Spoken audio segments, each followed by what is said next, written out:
Welcome to the Intelligent Investing Podcast, where modern portfolio theory can suck it.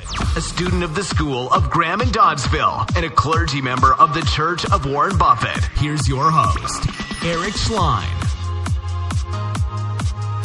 Hi, this is Eric Schlein. You are listening to the Intelligent Investing Podcast, and we have Anthony Waldachuk back on with us again. Anthony, welcome back to the show.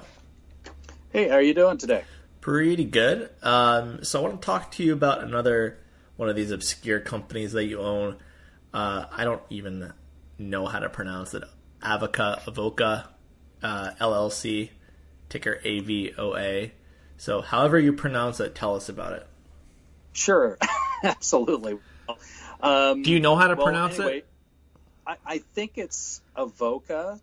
I'm not sure. I've never actually spoken to management on this company, so okay. I'm gonna go with Avoca just because apparently Avoca Island or Avoca Island is their main asset, but not really their asset. I'll get into that later, but we'll call it Avoca for now. Symbols AVOA, like Apple Victor, Oscar Apple, and it like all my favorites, it trades by appointment. Although, I think about once or twice a week you might see this thing trade over on OTC markets.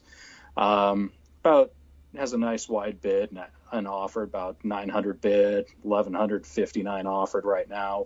That's good for about close to a $9 million market cap. Pays no dividend, although it used to. It's by and large, the main business is they search for oil and gas on Avoca Island, which is about 90 miles west of New Orleans. They own the entire island, about 16,000 acres. It essentially has a couple side businesses on it. Has a duck club, which has a what? You cut out there. There's a duck club on the island, which I have a funny feeling is part of the might be part of the Old Boys network from Whitney Bank. I don't know if you're familiar with them or not, but that's an old school banking concern down in New Orleans, and they actually run this out of the Whitney Bank offices. So were they spun out by them or something years ago, or? I would think so. The majority owner is Whitney Bank, their trust department. So they kind of run it. The board of managers and officers for Avoca is the same as it is for, the senior management at Whitney Bank. So they kind of share, which is good because they probably their overhead something like $20,000 a year. So everyone's salaries are taken care of by the bank or the trust department. Rent is covered by, Whitney Bank. It's a pretty sweet arrangement. It's essentially this thing just kind of subsists on the side, and they're just looking to gather royalties out of it. But there's also, in addition to this thing being an oil and gas concern, which is dwindling very quickly here. The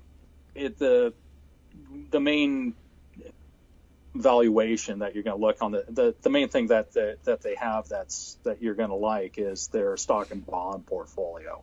Okay. They have something on the order of about $8 million in stock and bonds and about $1 million in cash that they have, say, on their balance sheet.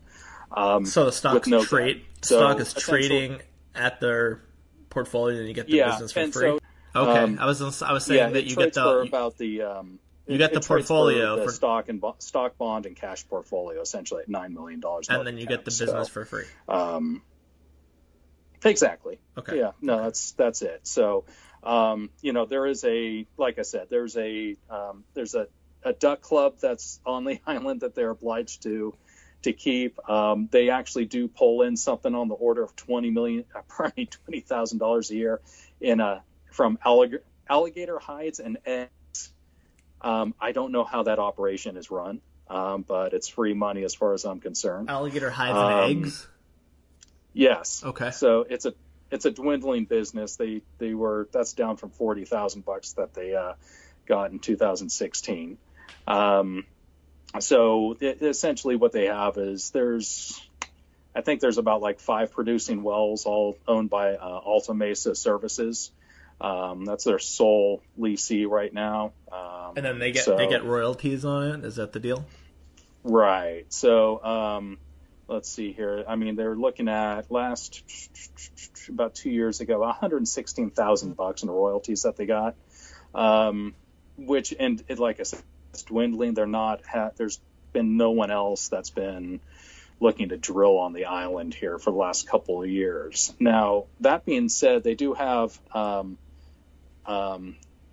their larger project here is what they're looking to do is make it into they're looking to establish a bottomland hardwood forest and cypress swamp, coastal and non-coastal wetland mitigation bank. That's a mouthful, I know. But what they're doing is looking for people who are looking to off their pollution with tax credits for looking to buy this area. As far as, and I can't really speak to what kind of tax credits they're looking to be able to sell here. I'm sure these guys have been really good stewards of capital. Like I said, they take literally nothing in compensation to run this thing. And how's their portfolio been managed over the years? I mean, do you know what they own? I have no idea what they own. I do know it's about, I'd say it's about half fixed income, half stocks. Stocks, I have no idea. They do seem to trade it somewhat regularly. If you look at their financials, it does look like they have moved in and out of a few names. So I'm guessing that the trust department is probably in charge of that. As far as fixed income, it's usually very short-term municipal bonds, 3 months or less. So it's mostly money market instruments that they hold over on the fixed income side of things. How have they grown over the last decade? They've really done nothing but shrunk. Okay. So, as I alluded to, there's no dividend being paid on it, and they haven't for 2 years because they've been spending upwards of $500,000 a year trying to get this wetland mitigation bank started on the island. So that and legal fees have really eaten into anything and everything that they've made. That being said, if you go back, let's look back 2007 or so, this thing paid out $720 a share in dividends. So, in 2008. Was that from the oil business though? That's straight up oil and gas. But that's you said dwindling, right? So. Yeah. So in 2008, $450 a share, and it's been dropping every year ever since. So what's the value? I mean, why do you own this thing? Well, I'm really curious because so far as you're pitching this to me, it doesn't want to make me want to buy it. It is. The thing is that they could have someone come back in and start drilling again. That the oil and gas is still underneath there. I mean, granted, there's been some the current wells that are out there are depleted. Okay. From what I can tell, it's like I said. They brought in $116,000. What was it in 2016, which, but the thing is like nowadays, if you look at what wetland mitigation and what people are willing to pay for that to offset their pollution and CO2 tax credits and whatever Can you explain to listeners what that means? What's that? Wetland mitigation? Yeah. It's basically what you're doing is you're setting aside, the best way I understand it is you're setting aside natural preserves, if you will, just because the federal government's interested in being conservative with land and expanding the national park base and so on and so forth. What they're willing to do from a tax point of view is, if you're willing to buy this land and not touch it, we'll let you pay it off what you could develop it for, is how I understand it. So say, for instance, granted you couldn't put a Trump Tower in the middle of Avoca Island. So, it's somewhat limited. But, if you sat there and said, hey, well, otherwise, if you don't let me, the one thing I really could do here is just, start poking holes in the ground and put oil derricks up and, ruin this habitat for all these ducks and geese that they have there. The federal government's going to want to partner with you in keeping that wildlife, out there. And so they're willing to give you tax credits to offset that. Now, you can go ahead and take that and, sell that.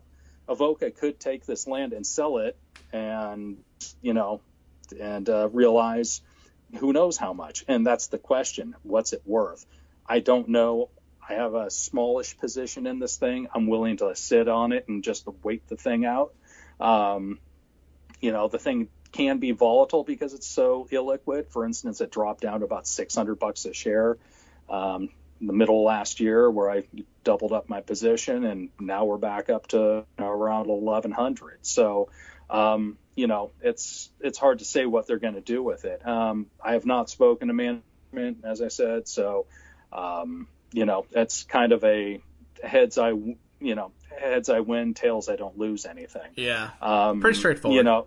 It's basically, we're looking at an asset play that has a fairly solid management, and it's a fairly hands-off business. They're just trying to they're just trying to work their way into making the island worth something. They don't really carry the island at anything on their balance sheet. So you're getting a free call option in a few scenarios, basically. Exactly. Yeah. No. Okay. And and who knows? Maybe the alligator hide harvesting business goes through the roof here the next couple of years. So, and if it doesn't, you're not going to lose a lot of money, basically. Exactly. So, the thing is unless the stock portfolio tanks, and then you're kind of screwed potentially, right? Exactly. But like I said, about half of that's short-term municipal. So, right. Worst case scenario here, it really doesn't. Yeah, you're not going to lose a lot of money. Basically. Yeah, I mean, I probably could trade the thing between 600 and like 1,300 or something like that. But it's just not worth my time, to be frank with you. So, okay. But cool. Anyway, straightforward that's business. Basically, that's it in a nutshell. Nothing too exciting, unfortunately. All right. Well, Anthony, I appreciate your time, and this was interesting. Thanks for coming on. No, hey, you're welcome. Thank you very much. All right. Have a good day. Hey, you too. Bye.